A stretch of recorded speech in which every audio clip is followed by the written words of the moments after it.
Thanks for coming. It's a big crowd. I think I've given this talk once or two other times, and I think 2 or 3 people have showed up. So yeah, we got a full house. I'm Frank Tursi. I'm a dear friend of Karen's, but I guess that's why she keeps asking me to do this. But beyond that, I'm retired, but I was a science journalist I was a newspaper journalist for 30 plus years. My beat was science and the environment half that time. And I was at one time the senior environmental reporter in North Carolina. And I can remember back in the late 80s, I go to an editor with a story about what was then called global warming. And they would look at me sort of odd. Usually they let me go ahead and pursue the story, but it was science fiction. I mean, back then it really was science fiction. It ain't anymore. And what I want to talk about a little bit today is what another dear friend of mine, Willie Phillips, a commercial fisherman in Hyde County, has called climate creep. And, the thing about climate, what we now call climate change, which is really a more appropriate and accurate term, there'll be a lot of consequences, and we won't talk about those. But the one I do want to talk about is the one that will be particularly impactful in coastal North Carolina, and that is sea level rise. As temperatures warm, the ocean expands. More importantly, the glaciers melt. And when the ice caps, Greenland, that water, the only place it's going to go is into the ocean. Eventually, even landlocked glaciers flow into rivers, and rivers flow into the ocean. You all have ever, and you all are off, let me give you a good field trip. Take the Minnesota Beach Ferry. Go, you know where that is. Go down south of the river, across the Moose River on the Minnesota Beach. Then take that road up through the middle of Pamlico County. It's 306 or 506, it's a state road. It's on the top of the Suffolk Scarp. That's a geologic formation that used to run mostly up the East Coast, but it's been obliterated by development. But there are places where you can still see it. Pamlico County is one of them. That was the last place in what is now the eastern United States where if you stood out on the Suffolk Scarp and looked east, you were gazing out over the ocean. It's the last place when there was no ice on Earth, where the ocean was, in what is now North Carolina. If those circumstances were to happen again, the same thing will repeat itself. There is no reason to think that it won't. Yes, some places will be saved. We'll save New York City. We might save Wilmington. Dark County's Carter County, Morehead City. And it's all not going to happen just one day. Someone's going to wake up and the ocean's in the backyard. What will happen is a series that we're already seeing, a series of events that just creep along, become part of daily life. And what I want to focus on tonight, because I think when we talk about this subject and with sea level rise, and we on the North Carolina coast, except for the Gulf Coast of Florida and the bayous of Louisiana, we own the most threatened coastline in North America, right here, because of our topography, relatively flat, and also our geography. Because I think when we talk about this subject, most people think of beaches. And that's what you see. The hurricane comes, knocks down houses at Rodanthe or Waves or someplace. Sad fact is 2 months ago, 2 houses fell in and it was just high tide. That's what you see on television, and that's what's in the public mind. That it's going to be Emerald Isle and all the beach towns. Well, no. And there was a study done about 5 years ago now by the Union of Concerned Scientists. They like, excuse my English, but they like to call themselves the Union of Pissed Off Scientists. because they are a bunch of angry guys and women. And they took climate change, they took sea level rise, and used the worst case scenario, that by 2100 the seas will be, the ocean will be 7 feet higher than it is now. That is at the extreme of the predictions. But 10 years ago, 3 feet was at the extreme, and now that's the consensus. And how high the oceans rise will depend on how quickly the ice cap melts. And it is melting at an unprecedented rate. Scientists who study this stuff for 100 years have not seen the rate of melt in Greenland in particular that they're seeing now. That will change the Gulf Stream, by the way, and it already has changed. The Gulf Stream is slowing down. Commercial fishermen will tell you that, because that's something else, but it's the balance of cold and hot water. And when you dump all that cold water into the North Atlantic, it upsets that balance, and the conveyor belt that is the Gulf Stream slows down as a process. And when it does, the Gulf Stream's a mountain of water. As it starts to slow, that mountain will flatten, which will increase, which will make sea level rise in the North Carolina coast even worse than what's predicted because of the flattening of the Gulf Stream. But that's occurring, and it's occurring at an unprecedented rate. And that's what will primarily affect how quickly the seas rise along our coast. And what will happen first? Well, what the scientists looked at was what they called nuisance inundation. And that's if your property floods at least 2 times a month. Now, to me, it's more than nuisance. I mean, if you're dealing, and this is from normal high tides, it's not storm driven, not when the next hurricane comes ashore, it's just the diurnal tides. We're in a period of so-called king tides right now. This would be a time of flooding. 30 years from now, this will be a time of flood. So if your property is flooding at least twice a month, they called it nuisance inundation. Well, that affects all kinds of things, property values, the county's tax receipts. So this has wide-ranging repercussions, and it's going to occur slowly. So they looked at 5, they picked out 5 days, 2030, 2045, 2060, 2080, and 2100. They didn't do a very good job of making it user-friendly. Quite honestly, it was just zip codes. And zip code, it's important because it turns something that's theoretical into something very personal. 28584 is my zip code. It's where I live. It's where my neighbors live. I've lived here 25 years.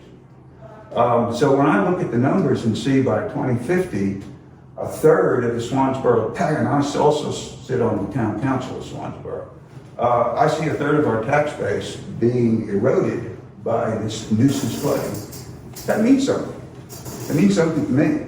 So it was very important that the scientists took this, broke it into small segments that people could identify with, but they gave them no place names.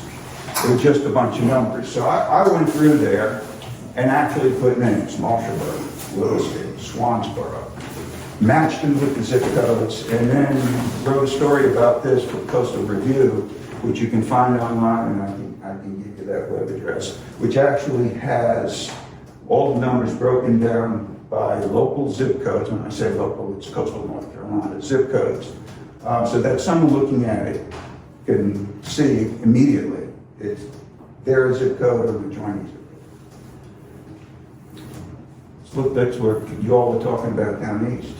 By 2060, according, now again, they're using the most dire prediction, 7 feet. I will submit to you that is now at the extreme, but in 30 years, it won't be at the extreme. Just like 3 feet was at the extreme 5 years ago, 10 years ago, it is not now, it's the consensus.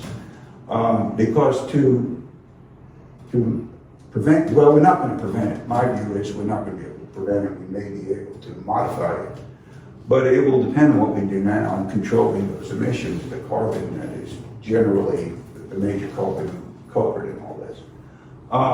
And unless drastic action is taken, 7 feet is not, to me, it's not out of the realm. But they used 7 feet.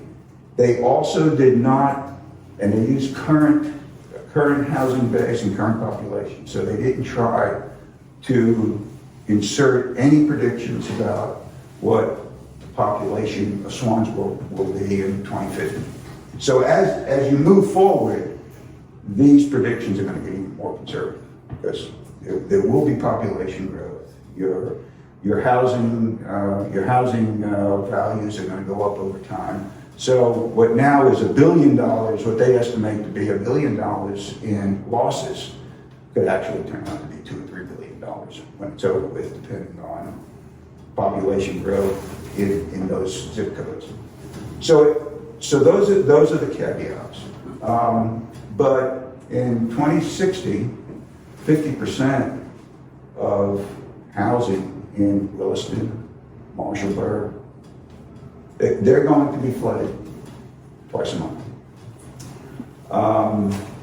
And what you see is when you follow the time in the zip code, you follow the zip codes and match them with the years. In 2030, what would you say is the most threatened town in North Carolina right now?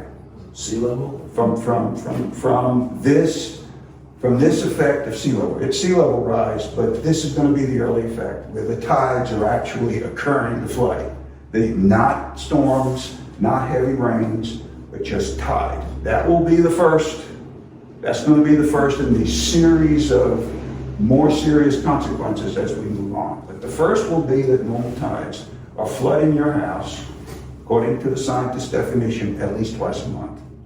The most threatened place in North Carolina right now. Front Street buffer. No, That's not. no, that's good, because most people would pick a beach town.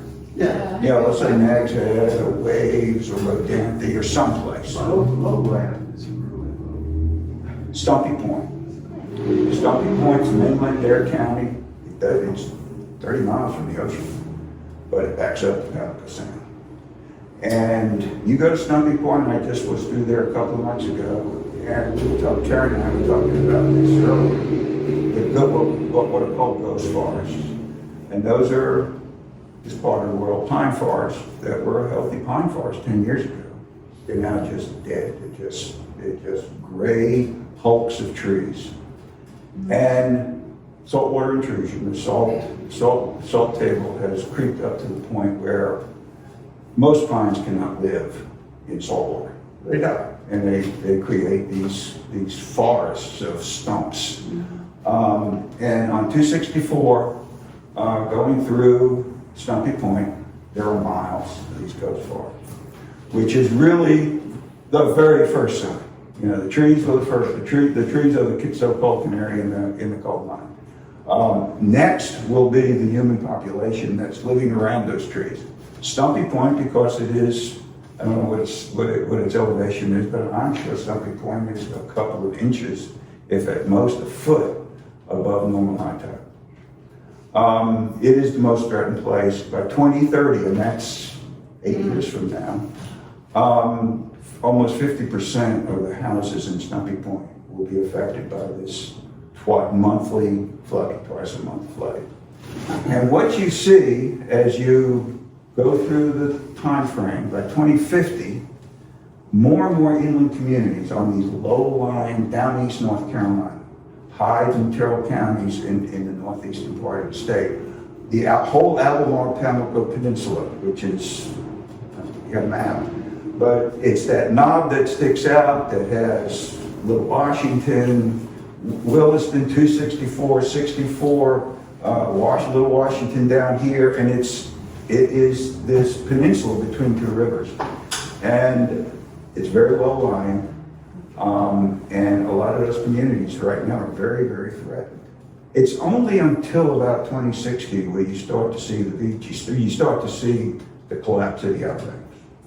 Where places like Avon, Frisco, Hatteras, now you're getting 40 to 60% of the houses are being flooded by normal high tides. And we're not talking about the storms that have certainly come through during this whole time period and the havoc that they're going to create. And then by 2100, I mean, truly, it is the Outer Banks. I mean, they're gone. I mean, every community, every zip code, except for the very northern Outer Banks in Currituck County. And then when you get to northern Currituck County, where it gets affected by the Roanoke River, northern Currituck County is disappearing right now. But until you get to the northern Outer Banks, all those zip codes, 80% of the homes are being flooded twice a month. Now, I submit that when 80% of your homes, most people aren't living there. They will have abandoned those areas unless someone comes in and wants to spend, I don't know what it would take. And that is going to be at some point the question, how much? What is Nag's Head, regardless of what it provides to our tourist economy, is Nag's Head worth several $1 billion to say, yeah, New York City is, Wilmington might be, Newburgh might be, but for a lot of these smaller communities, because I don't know what your choices are, quite honestly. I mean, yeah, we can be like the Dutch and just honor everything and pumps and yeah, we can do that, but at what cost? And so the calculation will be made. Is that community, is that culture, is that society, is that part of life, that world, worth saving? But trust me, I hate when I used to not like to go this far because I mean it's not a hopeful sign, and I don't. If you ask me here to give you a hopeful sign, you ask the wrong guy, because I think 20 years ago we could have done a great deal, we really could have, and it could have come down to personal choices. I mean, the farther out you are from the outcome, even small changes can have large ripple effects. So yeah, we 25 years ago decided to switch to electric vehicles and do all the things we're starting to do now. Yes, I think we could have had, if not stopped this entirely or turned it around, because I don't think we can turn it around, but at least greatly reduce what the effects will be. But they all talk about runaway climate change, and I've never seen a scientific explanation for that. And I think if you ask individual scientists, you're going to get different answers. But it's clear from the different discussions that it all hinges on so-called trigger points when things occur that cannot be undone.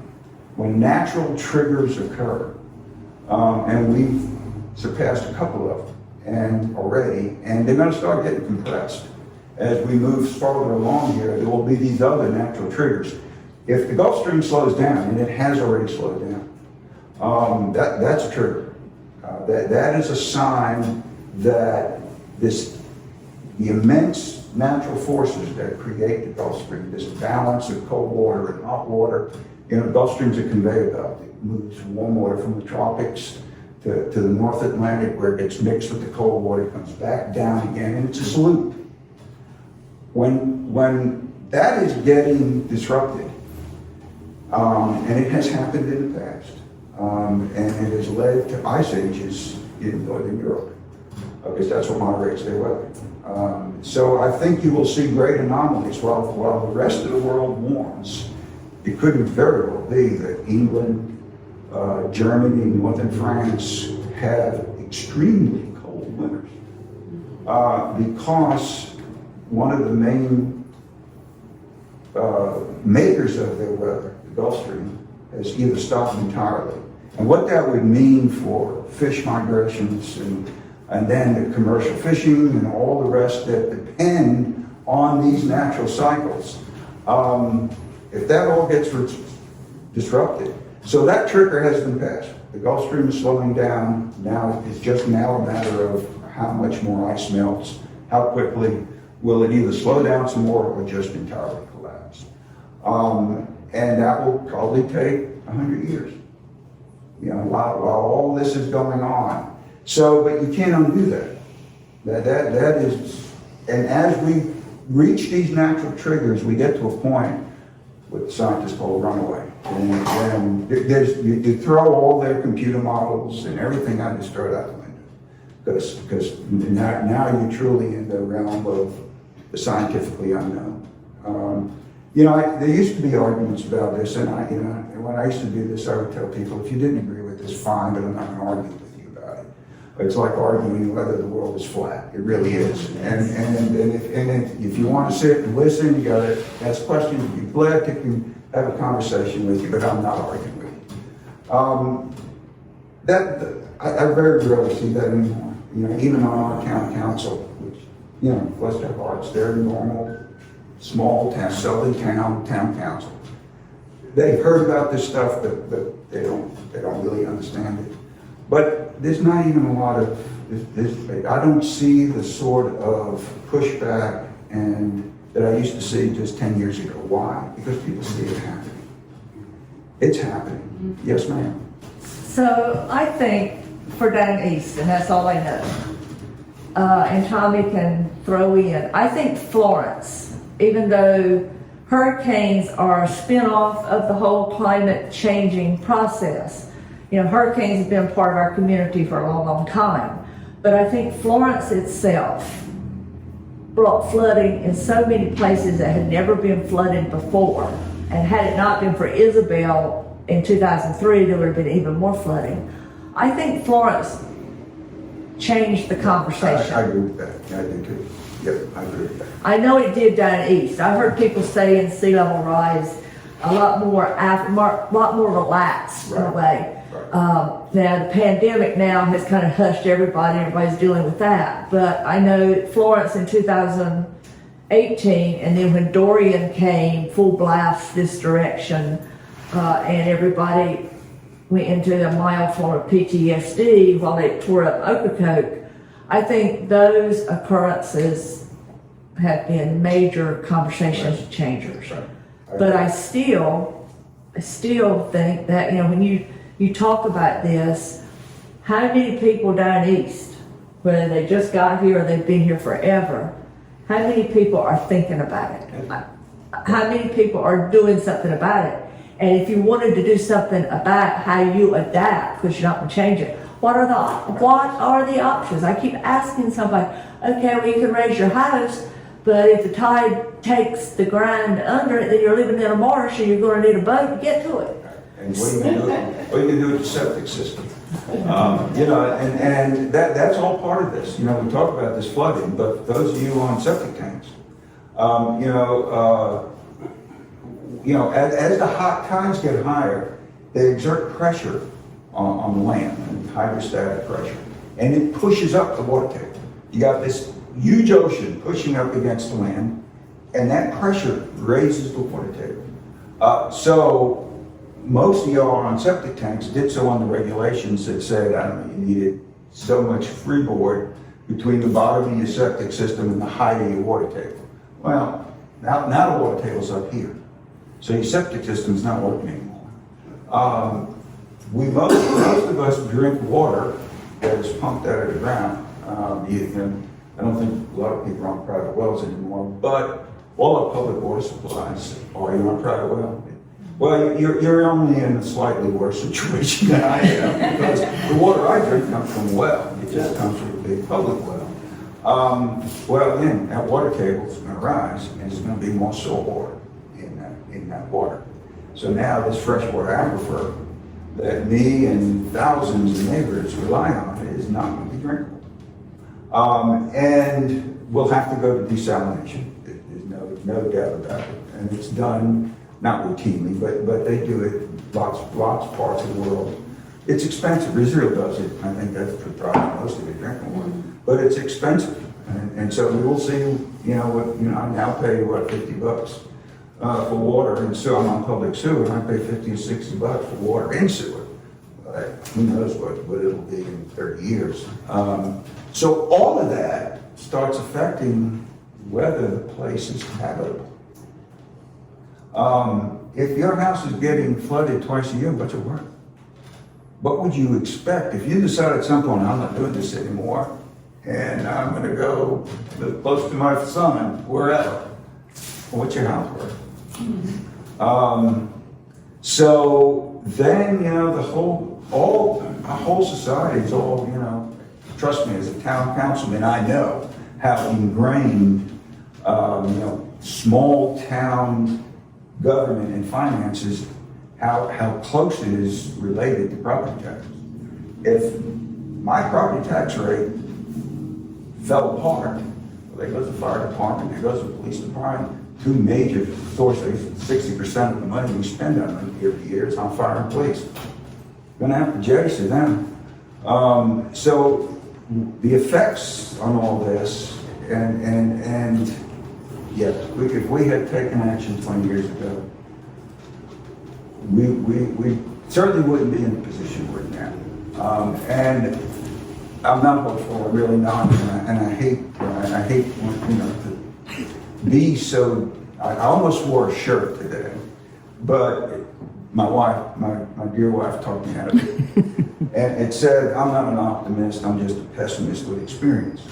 And so, no, I'm not a pessimist. I'm just an optimist with experience. But I can't offer a lot of hope because we're so far down this road that there's no shortcut somewhere. That we're not going to get in a crook of the road somewhere that we didn't know about. I mean, our science is pretty sophisticated. I remember when I started covering this, it was the 80s. These computer models were not very good. I mean, they're just given the knowledge at the time, the computing power at the time, what we knew about natural systems, because that all gets plugged into the models, what the things that you know. And we didn't know a lot. So they have now gotten and in fact, quite even more grimly, the consequences have outstripped the models, that it's even worse than the models predicted. The ice is melting faster. Temperatures are rising faster. It's so far, those grain, now when they have trouble, it's on the micro, It's hard for these models to determine what will happen in coastal North Carolina.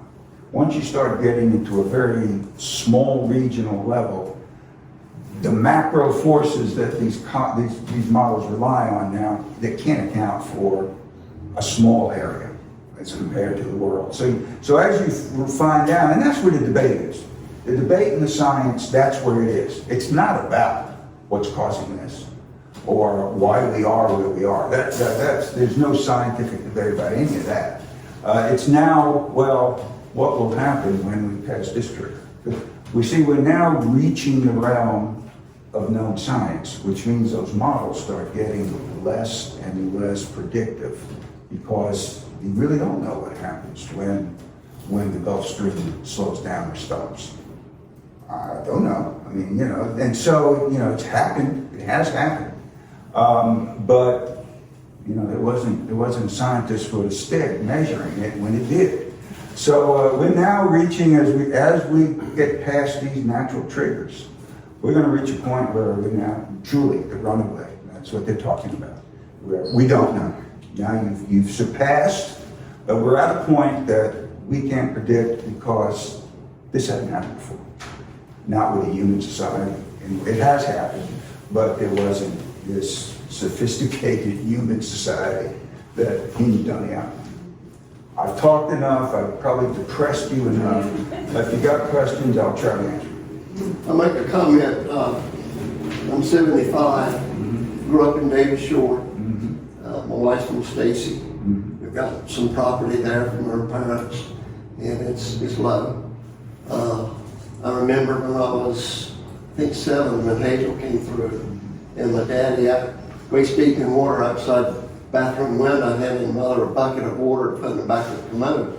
We hadn't had enough infiltration to get it up that depth, right as you were talking about. And then several years later, thinking about all of this, I saw a report from Dr. Gray of the hurricane system, and I paid for a program to predict what my sea level rise would be in Otway, where I live on the convergence of Wards Creek and North River. Okay. We got 8 acres there, and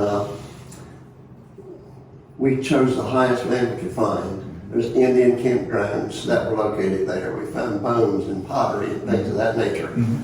So it was high land. The graveyard, of course, is on the highest land, where my great-great-great-grandfather was buried. So it really didn't impact me until about, was it 4 years ago, we started having those high spring tides where the water was 6 inches or 12 inches high on North River field. Right. It started really sinking in. I remember Daddy talking about the 33 hurricane, knew the 54 Hazel, but it really didn't impact me much until I would look at my tide charts to see when the best time to come to town. Right. My office is in Mordale. Okay. Our Blue Cross agents, and we have B for our clients. But we've got a BMW, so we're leaving that damn thing home. But can you imagine though, if that was twice a month?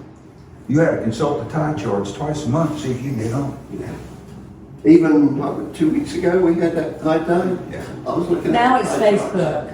Yeah. Everybody goes on Facebook, Oh, yeah. says, is North River Marsh under, is it under here, is it under there? So that's how we navigate now. That takes its toll on your brakes and undercarriage. Oh, yeah, oh, yeah, yeah. No, we're entering a new world here, we really are. Yeah. So we know you're not blowing smoke. Okay, well, thank you. But, You might be liberal, but you're not blowing smoke. and yeah, I guess in the vernacular of the day, yeah, I guess I would be liberal. But then so would probably Richard Nixon. I mean, We're not going there. he did create EPA, so I mean, yes, sir. I want to thank you for being here and speaking with candor. Uh, My regret is there's a dozen or more people in here. Yeah. This is something everybody in Carter County should be hearing. yeah, yeah. And I often say people here are like ostriches. If they don't see it, they can't hear it, then it's not really there, right? Right.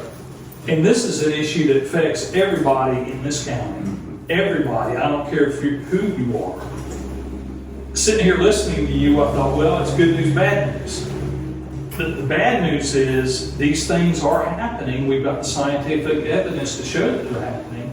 The good news is I have a feeling I'm going to be dead when most of it happens. So if there's any good thing to come out of it, I think, well, maybe not in my lifetime. But if you're looking forward, I guess in a way I'm making a comment, but I'm also asking a question. How can this information be put out there on a national-wide level and say, okay, the time for messing around is over. This is a crisis we're now in, not just heading for. Because to me, I see it is scarily politicized. Oh, yes, that's right. There are people driving right past this house right now that would say everything you said today was total bovine extra. Yeah. And that's a polite way of saying B-U-L-L, you know what. Yeah. I believe everything you said. I believe everything you're saying makes sense. But what scares me is the people out there who will say, if my candidate doesn't say it, then it's not true. Right. What can we do about the politics of it? I think my own personal view is Al Gore didn't do this cause much good, quite honestly. Before Al Gore and his book and his documentary and his however many penny, whatever he wants. Invented the internet. Well, I mean, before, his document, I forget what it's called now, but it's a very well done, it won awards, and it brought to light, an inconvenient truth. It is very well done. It is scientifically accurate. It predicted many of the things I talked about this morning, but it was out there. And that changed the political dynamic. Before then, there were Republicans who supported climate initiatives in Congress. There were. After that, and then in the acrimonious, there was that acrimonious presidential election, and all of that, and to get to the political, it started then. And it's gotten worse since, and I don't think it'll change. I don't think it'll change on a time scale that'll make a difference, because that's how constrained the time we're in. If we had another 50 years for the politics to work itself out, or 30 years, yeah, maybe, but we don't. But you know, and what 20 years ago, when we could have taken what we would now consider fairly minor action to encourage electric vehicles, and, you know, starting to wean ourselves from the fossil fuel-based economy, and so at least now we would be more natural-based in our fuels. If we had started that 20 years ago, but now it's too late. I mean, to create that infrastructure. If you got every car going down this road was electric, there's no infrastructure anywhere to support that. So to build that will take decades, and we don't have decades. We don't. And in North Carolina anyway, if you bought an electric car, you would be doing the damn thing with climate change. Why? Because most of the electricity you want to pump that car into that car was created by coal-fired and natural gas power plants. So what you're essentially doing, you're not reducing the carbon load. All you're doing is switching from gasoline to coal or natural gas. So, you know, yeah, you can do the math and say, I guess there would reach some point where you might be making some marginal difference around the edges. But in a state that where 80%, 70, some high 70% of electricity is produced by fossil fuels, you're not really doing anything drastic to try to ameliorate this problem, because you're just switching from one fossil fuel to another. Now, a place like California, Texas, where larger percentages of their electricity are produced by wind, yes, then you are, and you certainly are, can make a difference. But if we had done that 10 years ago, 20 years ago, yes, it was worthwhile. Now it's much too late in the game to build the infrastructure that would be required to do that. So we should still do it. I'm not saying we should abandon it. We should certainly still do it, because I do have a grandchild, and I really don't want her living in a world of runaway climate. So at least if it's to a point that it's predictable, and that you stop getting the big surprises, and you can actually make predictions so you can create a new society to deal with this, and that's what it'll require. I mean, there'll be whole new things that will be required for society to survive in this, but I want to give her the chance to be able to do that. So that's what's left now for me. I'm 71, and like you, I'm not going to see the worst of it. I will apologize to my granddaughter when she's old enough to understand what I'm apologizing for. But it pains me as a generation that started with such high hopes, whether it was civil rights, women's rights, gender rights. I mean, we had that part of it right, but we failed. And the major thing that we had to deal with, we have failed. We've been an abysmal failure. So as a community, and I'm always out there on the fringes of things. So there's a researcher that's been coming through here. He's a Fulbright scholar out of the UK, and he's been talking to people. And as part of his research, his dissertation is on climate change communications in rural communities. And people won't even talk to him. He's tried to get to elected officials that won't return his call. So, what do you do? What do you do? I mean, I wasn't a scientist, I'm still not a scientist, but I think everybody has to have their moment that they recognize that it's real for them, Right. Not just real for the eclectic everybody. And mine was, and you've probably heard this story, that Jimmy the husband and I were, trying to discuss what we do with property. And there's Mama's house, and then there's my house, which was Granny's house, and it was her grandmama's house ahead of that. And yeah, I've had tide under my house three times, and Mama's on the shore of Harper's Island. But anyway, so Casey, my son, was home for Christmas one year, and I told her what we were doing. And it's about the time Mama died, or before that. And I said, Casey, which house do you want? You're the oldest. Do you want the house to Harper's Island, or do you want the house to Marshallboro? We're on our way back to the airport, and about 15, 20 miles later, he says, how about neither? And calming with now, how about that hurt? Because everything I am is about holding on to that land. And I said, okay. He said, Mama, they're not going to be there in 50 years. So what do? Do you raise it? I guess about $150,000. Do you sell it to some crazy people who haven't heard about Silver Rise? Did y'all hear about it before you got here? Do you buy time? That's kind of where I've come to the conclusion, because where am I going to go? That's right. And so how do we buy time? And it's real.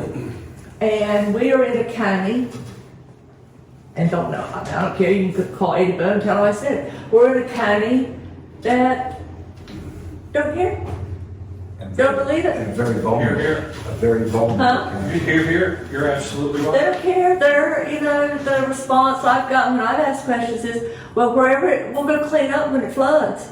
Well, they're going to have a hard time cleaning up from North River to Cedar Island. See, we have our whole infrastructure, the federal infrastructure encourages this. Storm comes, you can get FEMA money. It may take you 2 or 3 years to get the money. I'm still waiting for some of ours. You will eventually get it. If your claim is legitimate, you meet all the rules, you follow the guidelines, fill out all the forms, and submit all the paperwork, you'll eventually get your money. So it encourages unwise decisions. This local government, permits building in, but I'm sure they have a professional planning staff, and I'm sure the professional planning staff knows that some of this is unwise.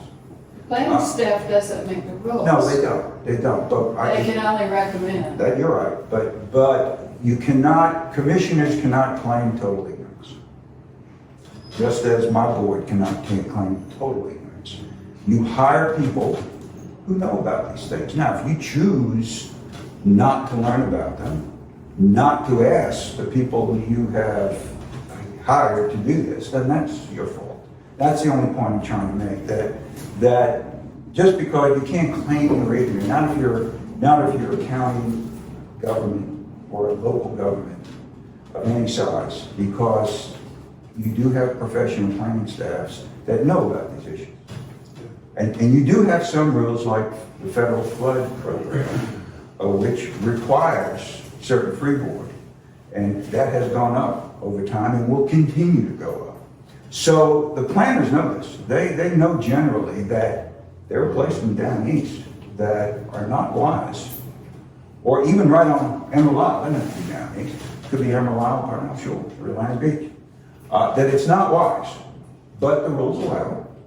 And so it's allowed. Why is it allowed? Because when the storm comes and knocks it all down, the federal government will come and pick it all up. And you can do it all over again. And we have done it and done it and done it because there is a federal support system that allows you to do it. So, yeah, you want to stop this? One thing you're going to stop this, and it's going to get to the point it's going to get just too expensive. Just going to get too expensive. That you do not pay counties, maybe once or twice. All right, you're going to have a storm, and you got flood areas. There are designated flood areas all over the United States. And we'll pay for a couple of cleanups, but the third time after that, you're on your own. Insurance companies are the same way. That's right, insurance companies. They might pay you to replace your house one time, but 2 times and 3 times, they're gonna say, no, you live in a hazardous area, we're not gonna insure you anymore. I have always said that insurance companies will be the main player in this. That they will eventually affect the changes that will be occurring because they're just not good insured. You know, most of them are. Here's the insurance agent here. Yeah, they're profit-making companies. You cannot expect them to. Right. They are shareholders, they're in business to make money. You cannot expect them to keep reinsuring risky, unwise development, and at some point they're gonna say no. And that will start to change, maybe, yes, sir. I foresee the first major trigger to get people's attention is when FEMA says no more. That's right. It's upwards of $100,000 to lift a house. That's right. What does it cost to lift several hundred miles of highway and roads That's from right. Beaufort Bridge right on to Cedar Island? Right. You can't afford to do That's it. right. No, that's right. Those roads will be underwater. We'll go back to the society. My great-grandparents, if you wanted to leave Cedar Island, go to county seats, you rented a sailboat. That's right. We can't go back to that. Well, yeah, but, you know, it was a society that thrived. I mean, they did, yeah, you know. So we probably could if we had to, but do you want to? I mean, so, you know, to give you a local example, in Swansboro, we have Short Street, appropriately named Water Street. It's the lowest lying street in town. It gets flooded regularly. In fact, took pictures of this a few months ago. There were oysters living in the drainage ditch across from the river. But there was, salt water was in there often enough that there were living oysters. There were oysters growing in the drainage ditch. So it's a very low line. We have repaid it. I've been on the board 7 years. We've repaid it twice. It needs to be repaid again. And I have resisted and several of them have because it's not cheap. And we know we'll have to do it again. So we finally got a grant. There were all kinds of things. You can raise the street. Yeah, now your homes are under grade. So raising the street does nothing unless you also raise all the adjoining property to that street. So that was out the window. So we finally got, and it's resiliency is the thing. It is now where all the money goes. You know, I worked for a nonprofit, the Coastal Fair, after my journalism years for 10 years. I worked for a nonprofit, very proud of my 10, 15 years at Coastal Federation, just down the road here. They're the largest coastal environmental group in North Carolina, it's certainly the most influential. I worked for them for 15 years, and the one thing I learned is that nonprofits, like anyone else, follows the money. And the money right now is in resiliency. So I have been deftly leading Swansboro, and we have now gotten several grants to make the town more resilient, better able to face this future we're talking about. And one of them, we just got word yesterday, was to do something about Water Street. So we're going to get some very fancy engineers that we could not have afforded to pay if we were to do it ourselves. And the first phase is the engineering part of this. So we got 6 figures to go hire some engineers and produce some plans about what to do with Water Street to make it more climate resilient. But that's a small street. You know, it's not probably 300 yards, maybe. You got miles. And so we're entering a difficult time. But I think insurance will be a big player. They certainly will. Yeah, they certainly will. Yes, sir. An observation and a question. But Karen mentioned Hurricane Isabel. My son's got a property in Atlantic, and the day after we drove from Morehead to Atlantic, and my recollection of seeing all the devastation, but smelling it, the septic tanks had all flooded, and it was sewage and fuel oil over the marsh. I just still remember the smell. No, that's absolutely true. And those are whole separate issues. Yeah. But you guys have nothing to say, Jeff? Just a question. Have you done any reading on these pie in the sky solutions? Reflective particles up in the atmosphere reflect solar energy. There's a term for that. And all will have repercussions, and we just don't know what they are. You know, the story I like to tell, I have kept freshwater aquariums my entire life, literally 71 years old. From the time I was 10 years old, I don't think I've ever been without an aquarium of some size. And I remember my first one. It was from Santa Claus, and it was a 10-gallon tank, and this was back late 50s. And it had a little bubble filter. You put some filter floss in there. I mean, what now would be very, very prehistoric.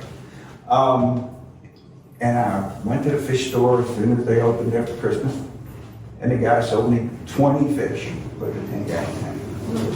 So I filled it up with water, got that pump of bubbling in the corner, and fish were happy for, I don't know, a week. And then one died, and then two died, and then eventually they all died. So went back to the store. So what did the guy do? Sold me a big filter. So I had from that little bubble filter, I got a little bigger bubble filter. It took more floss and stuff in there, and bought. Well, I figured maybe 20 fish is too much. So I bought 50. Happy for a week, and the same thing happened. And what I learned, a lesson I learned that has stuck with me to this very day, is you can't put 20 fish in a 10-gallon tank.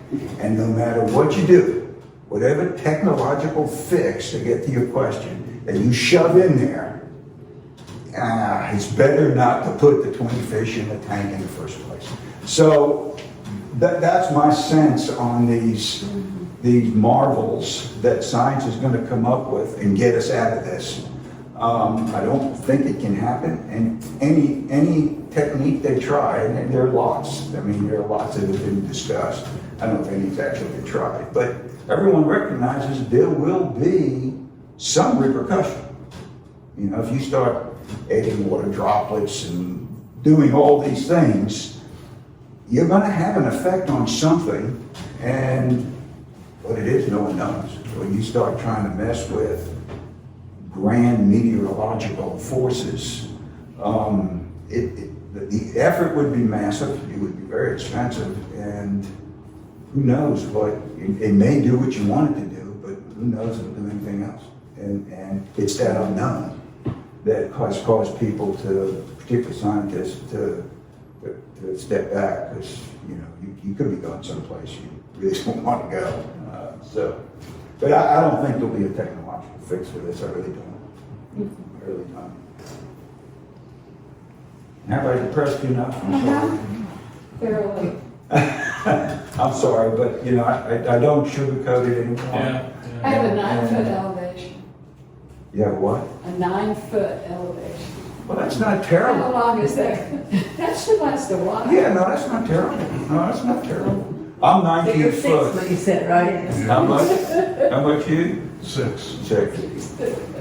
Yeah, I live in Swansboro, and the one thing about the White Oak River, and I live on a creek on the river, it's unusual for a southeastern river is that it has an elevation, has bluffs.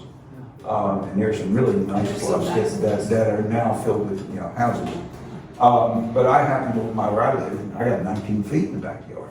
So I told my wife, Too. if the river comes and gets us there, there's nothing left in Swansboro to go. So, but 9 feet is good. 9 feet is good. Something better.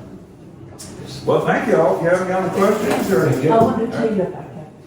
I got one. Yes.